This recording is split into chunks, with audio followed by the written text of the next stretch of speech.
सजा अदालत देती है,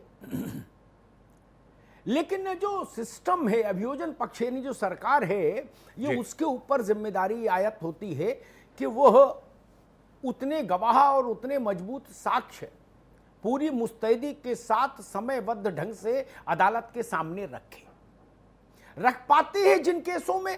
हालांकि दुर्भाग्य कि हिंदुस्तान में ऐसे बहुत कम केस होते हैं जिनमें हमारा अभियोजन ऐसा काम कर पाए, वरना वो इतना ढीला ढाला पैंट सरकाता हुआ घूमता है अभियोजन का जो अधिकारी होता है, कि वो सारे गुंडे बदमाश मवाली चवाली जितने हैं वो सब बरी हो जाते हैं।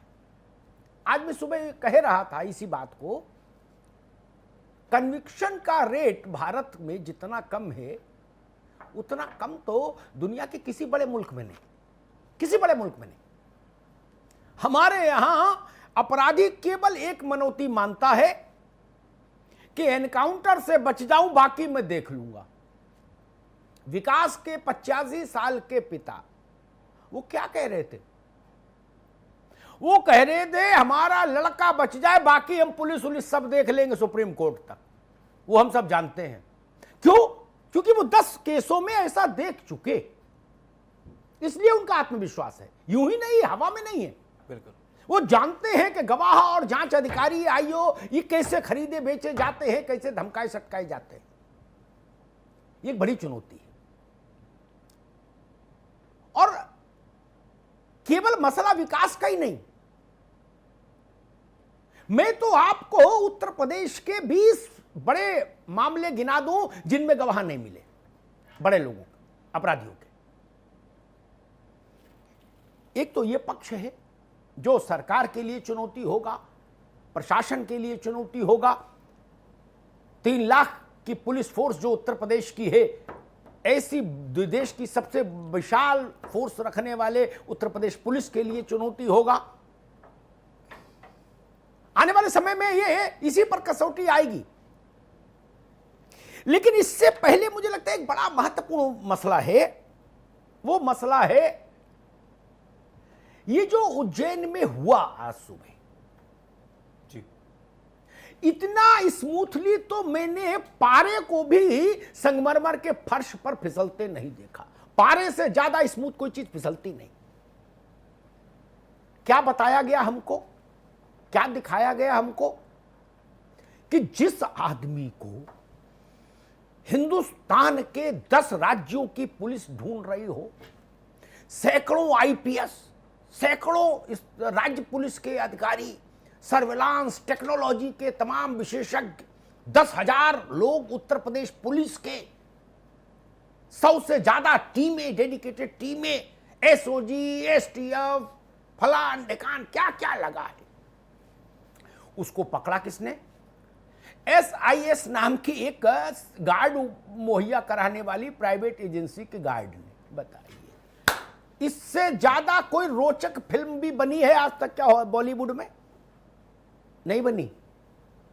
इससे ज्यादा रोचक फिल्म बनी नहीं सिनेमा। जिसको 10 राज्यों की पुलिस और लाखों पुलिसकर्मी और सैकड़ों आईपीएस ढूंढ रहे थे, जिनके पास वीरता और परम वीरता के मेडल थे, अद्वितीय सेवा के, उसको किसने पकड़ा? आहा, उसकी तनख्वाह कुल होगी 8,000 रुपया। उसके पास केवल सीटी रहती है, डंडा भी नहीं होता उसके पास, सीटी और एक वॉकी टॉकी। वो भक्तों की लाइन लगवाता बेचारा। वो किसको पकड़ा? विकास दुबे को। और जब विकास दुबे को पकड़ा तो विकास दुबे बोला बंटी कहां है, बंटी कहां, उसको बुलाओ, को वीडियो बनाए। विकास दुबे ने ही वहां मौजूद जो पर्ची काटता है उसको ही निर्देशित किया कि भाई मीडिया वालों को बुला दो, बताओ कि कानपुर वाले विकास दुबे आए हैं। मीडिया आ गई, फिर आगे बढ़ो केस जरा फिल्म में।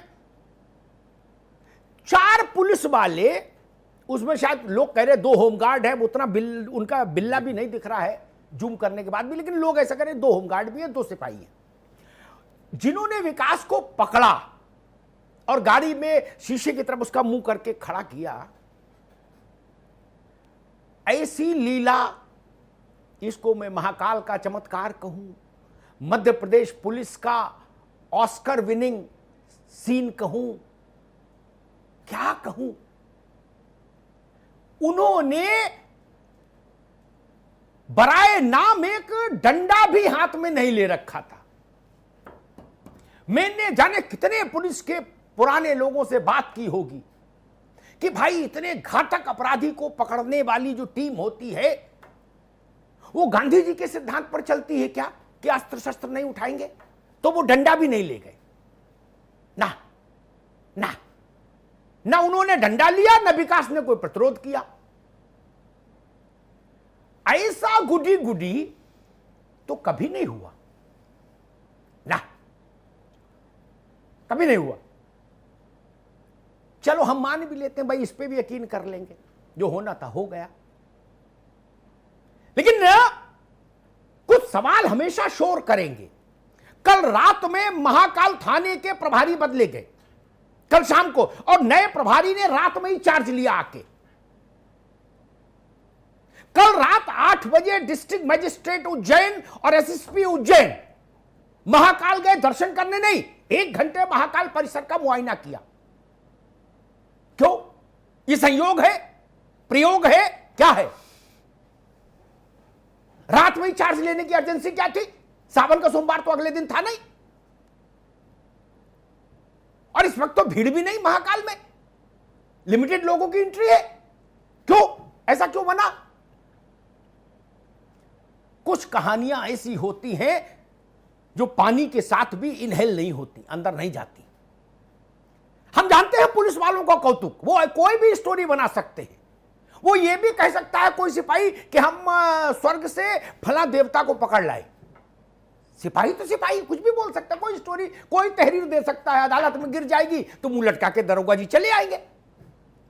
वो जानते हैं मेरा क्या बिगड़ेगा भाई। 100 में 80 केस अदालत छोड़ रही है ड्यू टू लेचर इन्वेस्टिगेशन।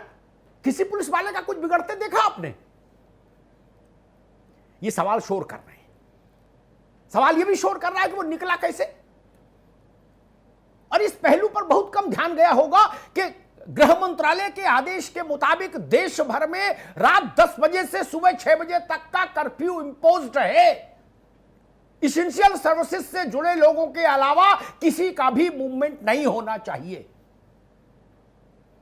विकास कैसे चला गया?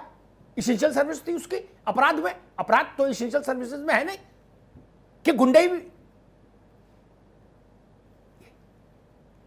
कई सवाल है, और एक सवाल मैं और खड़ा करूंगा आज की बहस में, इसका जवाब भी मुझे चाहिए। फूलन देवी गिनिए, फूलन देवी, मलखान सिंह, डीपी यादव का लड़का विकास यादव, मुख्तार अंसारी, ब्रजेश सिंह, सुशील मूछ, राकेश यादव, ब्रह्मा यादव, ये उत्तर प्रदेश के बड़े दबंग चेहरे, ये सब अपराध यहां किए और इन्होंने अपनी अपनी गिरफ्तारी कहां दिखाई? एक ने भुवनेश्वर दिखाई, ब्रजेश ने, मुख्तार अंसारी पंचकुला में, तो ब्रह्मा और राकेश यादव गोरखपुर में बम फेंक के विधायक को मारने वाले लोग, पटना में बताया गांधी मैदान में जुआ खेलते पकड़े गए। डीपी यादव के लड़के की गिरफ्तारी मध्य प्रदेश में दिखाई गई तो बताया गया 12 बोर का एक देसी तमंचा उनके पास पाया गया, आर्म्स एक्ट में पकड़ा है। क्यों भाई? अपराध यहां करने वाला हर आदमी बाहरी क्यों भागता है और कर कैसे देता है? मैंने इतने नाम गिना दिए, नए नाम इसलिए गिना दिए कि जो सचिन है या मान लो सुनील है, ये लोग कह सकते हैं कि पुराने हमें अब कहां याद हैं फूलन देवी और मलखान सिंह। कोई कारण तो होगा ना, कोई व्यवस्था होगी, कोई सेटिंग होगी, कोई गेटिंग होगी, कोई मसला होगा। यूं ही तो नहीं कोई भागता। तेरा तुझसे पहले कहे मेरा नाता कोई, यूं ही नहीं दिल लुभाता कोई। और उसमें मध्य प्रदेश का तो रिकॉर्ड है, उसने देश भर के अपराधियों को अपने यहां सरेंडर कराया और इतना पीसफुल सरेंडर कराया कि कहीं कोई हुज्जत नहीं, चाय नाश्ते के साथ सरेंडर पैकेज है जैसे लगता। फूलन ने वहां भिंड में सरेंडर किया, मलखान ने वहां सरेंडर किया, विकास यादव ने वहां सरेंडर किया, विकास ने वहां सरेंडर किया। जैसे हेल्थ टूरिज्म है ना, ऐसे सरेंडर टूरिज्म भी शुरू कर दो कि सरेंडर करना हो तो मिले या लिखे, हमसे अच्छी सर्विसेज कहीं नहीं।